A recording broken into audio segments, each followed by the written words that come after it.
In the kingdom of Ilasẹ, power was not inherited, it was taken, seized in the dark, usually by someone who smiled too much during the day. And when the throne fell into the wrong hands, even children were not spared. But destiny has a peculiar sense of timing. It hides what it plans to reveal, and what it hid that night would take a generation to uncover. Now, Ilasẹ was not some forgotten village on the edge of nowhere. It was a kingdom of towering mud brick walls and courtyards that glowed amber in the evening sun. The air carried the scent of palm oil and roasted yam, and the drums, oh, the drums. They spoke a language older than any mouth could manage. For generations, Ilasẹ had been ruled by a line of just kings. Wise men mostly. The occasional fool, naturally. Every family tree has its crooked branch. But the people endured because the crown meant something. It meant covenant. That covenant shattered on the night Queen Adetunji decided one throne wasn't enough for some people. She wanted it to be specifically hers. She stormed through the royal palace with a retinue of guards whose loyalty had been purchased at a price cheaper than you'd expect. Torches blazed. Doors were kicked open. Royal banners, woven by hands now trembling in the dark, were ripped from the walls and trampled underfoot.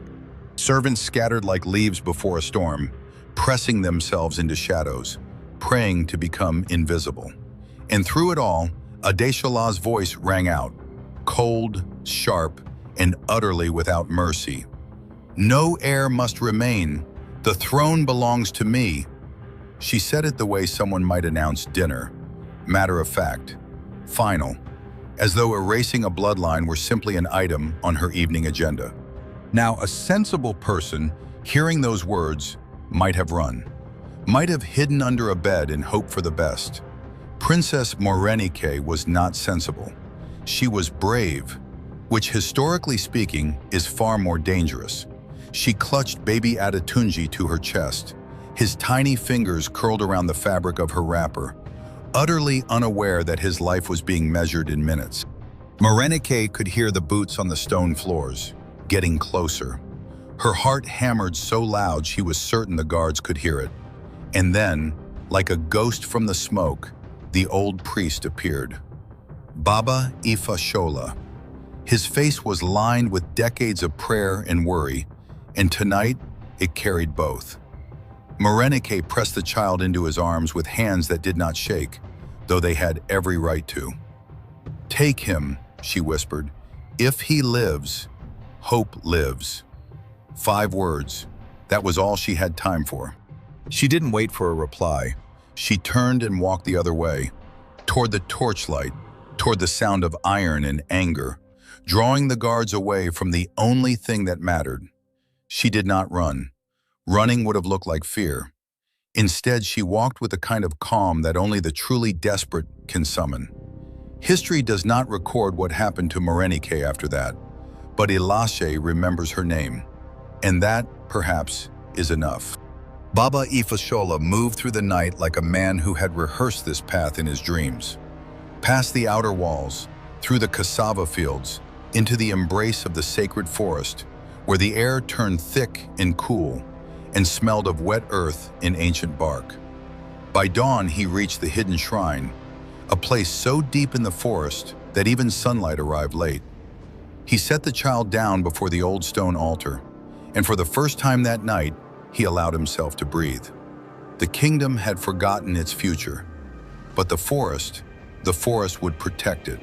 Years passed the way years do when you're not watching, quickly and without permission. The baby became a boy. The boy became a question that never stopped asking. Young Adetunji grew up running barefoot through the forest, his feet toughened by roots and red laterite soil, his laughter echoing off trees that had stood since before his grandfather's grandfather was born. He swept the shrine each morning before the mist had lifted, learned to read the old symbols carved into the temple stones, and listened, with varying degrees of patience, to Baba Ifasola's stories about honor and duty and the proper way to pound yam, which apparently was also a moral lesson. Every few days, the boy would squint toward the tree line where the forest gave way to open sky, and asked the same question. Baba, why can't I go to the city? He asked it the way children ask things, as though the answer were a door someone was keeping locked just to be difficult. The old priest would pause, choosing his words the way a jeweler chooses stones. Because not all truths are safe, my child, until you are ready. Which, to a boy of 7, was about as satisfying as being told dessert would come eventually. Adetunji didn't understand, not yet, but he trusted the old man, and sometimes trust is enough to keep you still. Meanwhile, in the palace that Adetunji had never seen, Queen Adetunji sat upon the stolen throne as though it had always been hers. She wore power the way some people wear perfume, heavily, and with the assumption that everyone around her enjoyed it. The kingdom groaned under taxes that grew heavier with each harvest. Markets that once hummed with laughter fell quiet. The elders, those who hadn't been silenced, whispered among themselves in voices so low they barely made sound at all. This is not how Ilasẹ should be. Fear had become the kingdom's second language. Farmers averted their eyes when the queen's guards passed. Children were taught not to speak of the old royal family, as if forgetting a name could erase a truth. But memory, it turns out, is a stubborn thing. You can bury it, burn it, forbid it from being spoken, and still it grows, like a seed in the dark, which, as it happens, was exactly what was growing in the forest. One evening, when the firelight made shadows dance upon the shrine walls like restless spirits, Baba Ifasola sat across from Adetunji and did something he had never done before. He looked afraid. "It is time," the old priest said, "that you know who you are." Adetunji tilted his head, the way he always did when he suspected the old man was about to say something that would ruin his afternoon. "You are not just a boy of the forest," Baba Ifasola said, and his voice cracked like a branch underfoot. "You are the son of a king." The fire popped. Somewhere outside, a night bird called and received no answer. Adetunji stared at the priest as though the man had suddenly started speaking a language he had never heard. "Me?" One syllable. That was all he could manage. And in that single word lived 1,000 questions. How? Why? What does that even mean? And most importantly, are you absolutely, entirely, completely sure? Because I swept the shrine this morning, and that didn't feel particularly royal. The next evening, Adetunji sat alone in a clearing where the forest opened up to the sky and the sunset turned everything the color of ripe mangoes. He looked at his own hands, small, calloused, stained with red earth, and tried to find a king in them. He couldn't. "I'm just a boy," he whispered, as though saying it aloud might make it more true. Behind him, Baba Ifasola stood quietly, the way old men stand when they've been waiting for this moment longer than they care to admit. "And that," the priest said gently, "is why you must become more." Word traveled the way it always does in places where trust is scarce. Slowly, carefully, and through mouths that only opened after midnight. In a low-ceilinged room lit by a single fire, loyal elders, former palace guards, and villagers gathered like conspirators in a story they weren't sure would have a happy ending. They studied the boy's face. They saw his father in his jaw, his mother's fire in his eyes. And one elder, older than most of the trees outside, said simply, "If the people see him, they will remember." And so the plan was set. No armies, no siege, just a boy, a priest, and the fading but stubborn memory of what Ilasẹ was meant to be. It was, by any reasonable military assessment, a terrible plan. It relied entirely on the belief that ordinary people, given the chance, would choose hope over fear, which, if you've spent any time studying history, you'd know is a coin flip at best. But it was the only plan they had, and sometimes that's enough. The temple courtyard was full by midday. Farmers, traders, mothers with children on their hips, elders leaning on carved walking sticks, all drawn by whispers that something was about to change. And then Baba Ifashola stepped forward, and beside him stood a boy who looked far too young to carry the weight that was about to be placed upon him. The old priest raised his voice, and for a man of his years it carried like thunder. "Behold, your true king." Silence. The kind of silence that is louder than any drum. And then, gasps. A woman in the front row covered her mouth. An old man fell to his knees because they recognized him. Not his face, he was too young for that, but something deeper, something in the way he stood, something in the blood. Whispers became murmurs, murmurs became voices, and voices became a sound that Ilasẹ had not heard in 10 long years, the sound of hope, remembering its own name.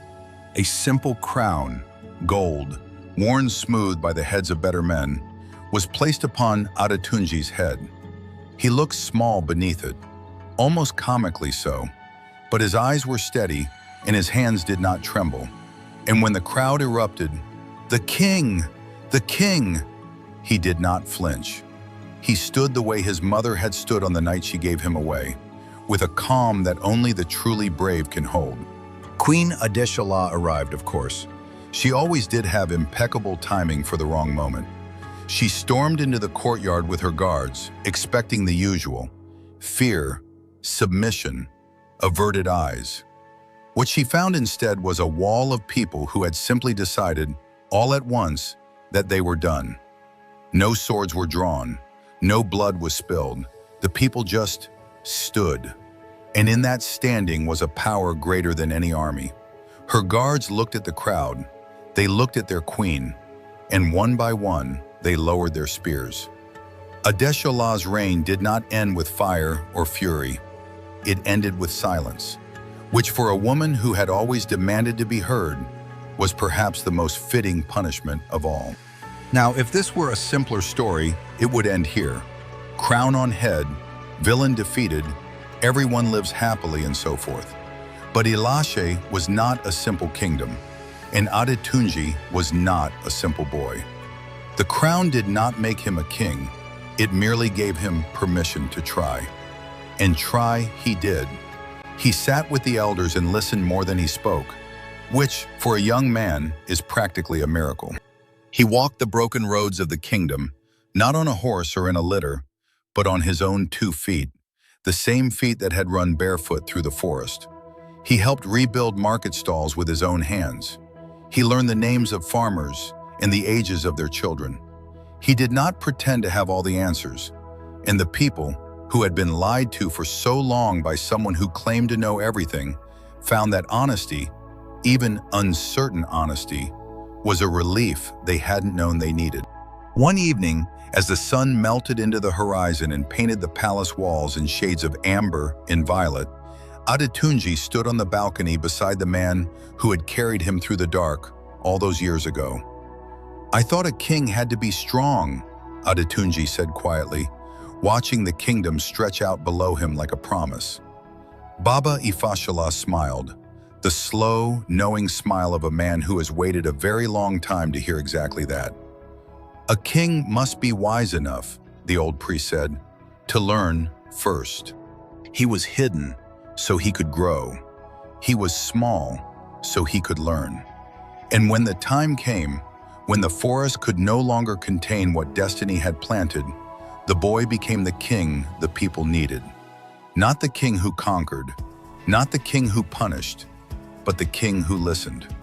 And in the kingdom of Ilasẹ, where power had once been taken by force, it was at last returned by love. Did this story move you? Drop a comment and tell us your favorite line. Subscribe for more powerful African stories told like never before. Turn on notifications so you never miss an upload.